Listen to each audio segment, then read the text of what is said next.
Okay, we have a special visitor here. He Sir. came, he says he's heard of Meharry Medical College, but he never heard of Dry January. That's correct. And would you please just introduce yourself? You just are like extra special because you're at the NIAAA. Yeah. And you came by to say hello. So whatever you can share about what you think is important about some of the things we talked about, I really appreciate it. Yeah, so my name is Rajon Scott. I'm from St. Louis, Missouri. I went to Howard University for undergrad, where I majored in biology. And after I graduated, I went to the National Institute of Alcohol Abuse and Alcoholism to do more training and develop my research skills. And I am also going to UNC's MD PhD program this summer to do preclinical research in alcohol use disorder. At the NIAAA, I currently do clinical research in alcohol use disorder.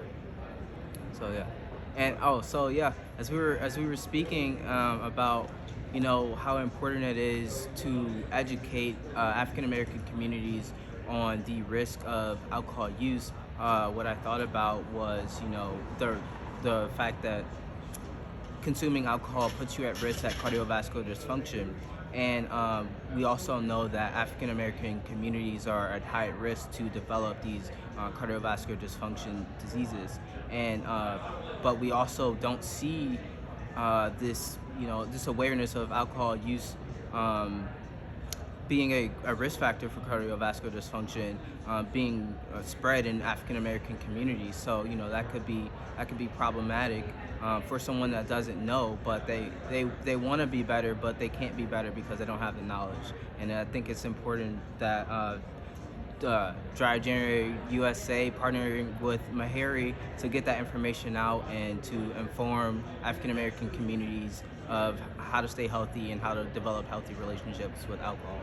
Well, that's great. Well, we're really glad you came by to visit our table. As you said, you had heard of Meharry Medical College before, but you really had not heard of Dry January. That's correct. Or Dry January USA. Yeah. Dr. Koob, the director of the NIAAA, did talk about Dry January today, and he also talked about the need for more equity and diversity, and so it's great to see you, get to meet you, and I hope we can stay in touch. Likewise, looking forward to it. All right, thank you. Yeah, thank you. Good, thank you. Yeah, I'm excited to see you because once I heard that you were partnering with Meharry, I was like, I have to go meet this guy. I was like, Meharry, like I was not expecting to hear that, at RSA. So and then I saw you here, I was like, no way. So yeah, super excited. Yeah. Well, you just made my day, Yeah, and that's yeah. why we're here, because what I'm trying to do is identify all the African American researchers who are in alcohol. I think they're there, but it's rare. Very There's rare. Few. Yeah. And as you I and know a couple because it's so rare, Yeah, all right. Yeah. Well, and I am doing my best to be a mentor to other residents and students at the school, and they're really also very interested. Yeah. As you and I just talked about, the NIAAA funds comprehensive centers for alcohol research, T32 education, and grants. treatment. Not one is at an HBCU. Yeah. And there is not one principal investigator that's African American that I've been able to identify. Yeah. So I do know of Dr. Leon Coleman, who is he's at the Bowles Center for Alcohol Study at UNC, and they also have a partnership with I think it's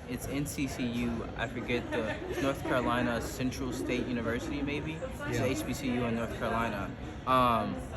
And I don't know if Dr. Coleman has his own lab, but I know he's faculty at UNC, so he may be one of the African American principal investigators. Yeah. Okay. He's previous UNC MD PhD, similar to me. So that's one person I know. He should be here. I'm actually going to lunch at 11:30. Well, would you take an extra card and let him know perfect. to stop by and say hello? I'd be really appreciative. Yes, sir. And then I think we need an organization of like black professionals in alcohol research. Yes. Right? Yeah, that sounds amazing. I mean, because I'm working in clinical research, Yeah. and there's growing organizations like, well, for example, we also have a dental school at Meharry. There's a new organization about black dentists, and which is new professionals. Also now Black women in clinical research. So Yeah. I mean, I think it's a way to just to kind of get people, to know about each other. Yeah. And that then we could maybe more cohesively try to help advance what Dr. Koob brought up today, Yep. which is that we need to move forward with this effort. And I think if we combine people that are really interested in it, that we might be able to come up with some solutions as collectively. So great. Well, I'm glad you're young. I'm glad you're here. Yeah. And congratulations. Like I said, it's been a pleasure. I was super excited to see. I was like, because I was gonna ask you what really inspired your question on, with the mocktails becoming more, I guess acceptable, and what are the harms and benefits of that? Yeah. What inspired that question?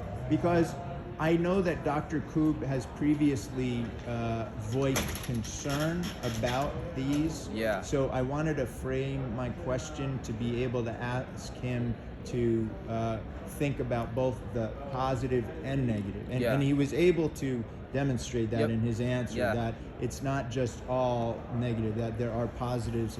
But it opened up my eyes to understand that we need to do research on this, because these technological advances of these really good tasting beers, wines, and spirits are going out there. Okay, like I've seen that, the Heineken one, for example. Heineken, but other companies that only make non-alcoholic. So if you come by later, we are being sponsored by a company called Liars that makes non-alcoholic beverages. We're going to have tastings here. This is interesting. So they're here. We want more people to know about them, taste them, try them, and at least the early data I've seen is the majority of people that use these sort of substitutes of adult beverages that are non-alcohol, or people that already drink, they just want to drink less. So there's a lot of those people. Social, A lot of those people. And then keep on the margins to know that, yes, that may not be right for everybody. And I think that Dr. Koob was able to articulate that good today. So all right. Let me make sure I have 2 of these. Take extra. I got plenty.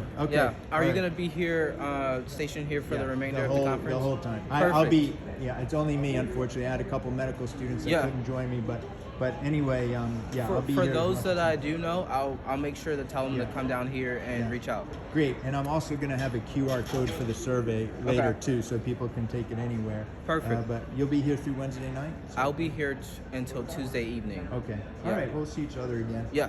Okay. All right. Sounds like a plan. Bye. Like I said, pleasure. Bye. Okay. Thank you. Bye. Hey, did